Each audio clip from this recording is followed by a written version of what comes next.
Halo, perkenalkan nama saya Indah Agustin. Saya dari kelas 11 IPS 3. Kali ini saya akan menceritakan mengenai kerajaan Sriwijaya dalam kelompok sosial. Sebelum masuk inti pembahasan dari sosial tersebut, saya akan menceritakan sedikit apa itu Sriwijaya sebenarnya.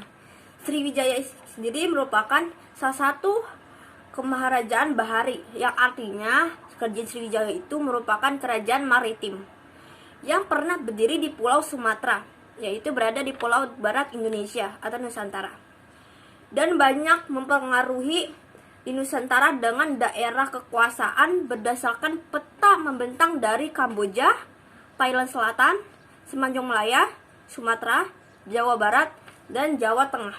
Itu kemungkinan Sriwijaya itu negaranya yang sangat besar atau kemaharajaan sangat besar yang membentang dari negara-negara berada di Asia Tenggara termasuk Kamboja dan Thailand. Nah, lalu kita masuk lagi ke apa itu sosialnya dalam status Sriwijaya. Yaitu pada masa itu pedagang asing dari berbagai negara seperti Cina, India, Sri Lanka, Kampa atau Kamboja datang ke Sriwijaya. Yang artinya Cina itu berada di Asia Timur yang jauh sekali, datang ke Sriwijaya untuk berdagang. Sama halnya dengan India dan Sri Lanka, yaitu berada di Asia Selatan yang datang ke Sriwijaya dengan tujuan berdagang atau berlabuh sementara untuk transit, misalnya transit ke negara lain atau kerajaan lain. Dia datang ke Sriwijaya untuk berlabuh sebentar untuk melanjutkan lagi perjalanannya, seperti itu.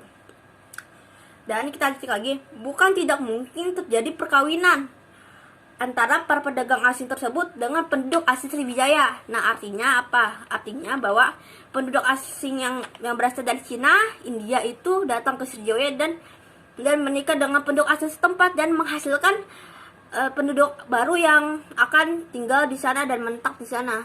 Nah, bayangkan saja kan mereka sedang transit, terus mereka menikah di sana dengan penduduk asli dan melanjutkan keturunan yang baru, dan itu sangat waduh sekali. Hal ini dapat diberitakan dengan berita ising yang berasal dari Cina dan menyebutkan banyaknya kapal asing yang datang ke Sriwijaya untuk berlabuh. Nah, itu banyakkan sekali pelabuhan yang sangat ramai dengan hubungan internasionalnya. Nah, kita lanjutkan lagi ya. Dengan pernyataan ini, masyarakat Sriwijaya itu dikatakan sebagai masyarakat yang sangat majemuk ya. Dan mereka juga telah mengenal pembagian sosial walaupun tidak tegas. Nah, pembagian sosial itu seperti apa ya? Itu sudah ada di masa India dengan beberapa kelompok sosial seperti Ksatria, Waisya atau Sudra yang paling bawah. Nah, yang pertama itu tentang kelompok yang agama yang diisi dengan kelompok yang seperti pemuka agama, seperti kalau di dalam Islam itu seperti ustadz apa gimana ya. Pokoknya kelompok sosial yang memegang agama. Terus yang kedua lagi di bagian kedua yaitu mengenai tentang kelompok sosial yang berarti bangsawan.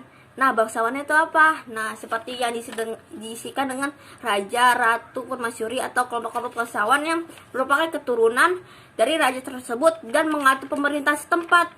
Nah, itu seperti juga termasuk dari kayak tentara seperti itu kalau istilah dari zaman sekarang, prajurit untuk masa lalu. Nah, yang ketiganya kita ada kelompok sosial mengenai Waisya atau mengenai tentang pedagang. Nah, pedagang itu seperti apa? Nah, kalau pedagang seperti ini kayak seperti mengatur dari pemerintahan ekonomi tapi tidak mengatur pemilik dari usaha tersebut. Misalnya seperti ini. Kelompok Waisya itu seperti berdagang di pasar dan menjual hasil bumi seperti padi atau gandum seperti itu untuk dijual ke semua golongan. Dan yang paling terakhir ada kelompok yang paling bawah, dan kelompok ini yang haram untuk disentuh, yaitu kelompok Sudra.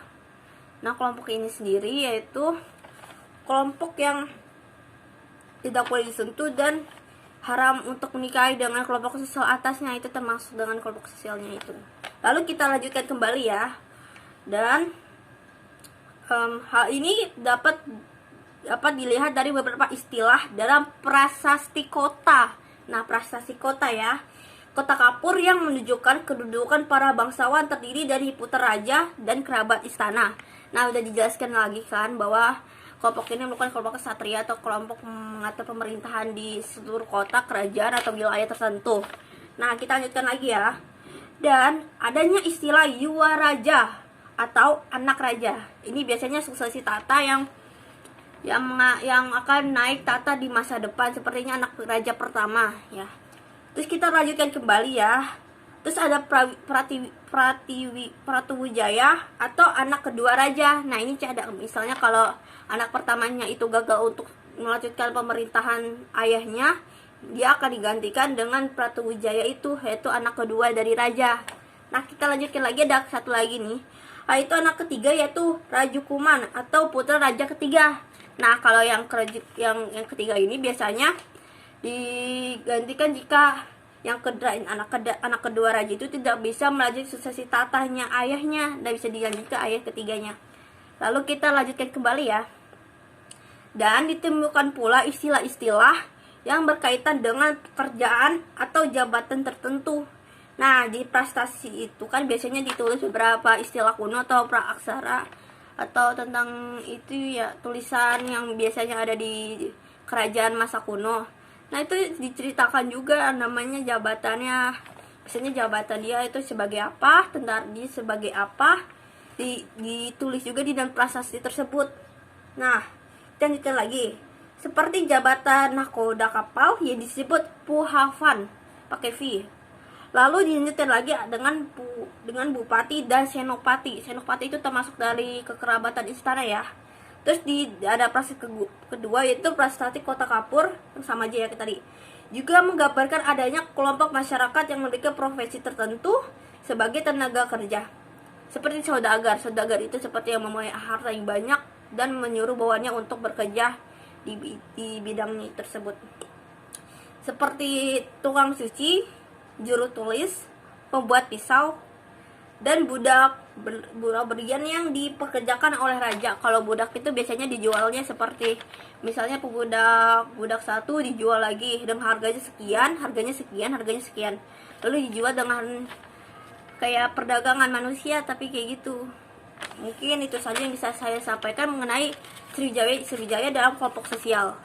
Mungkin kalau ada saya yang kurang, misalnya kalau saya kurang menyampaikan dengan cara cepat ataupun dengan bertele-tele, saya mohon maaf. Atau kalau saya menjelaskan yang ini terlalu singkat, tidak rinci, karena ini saya dapat dari beberapa sumber. Dan mungkin itu saja yang bisa saya sampaikan. Saya ucapkan terima kasih telah menonton. Assalamualaikum warahmatullahi wabarakatuh. Terima kasih.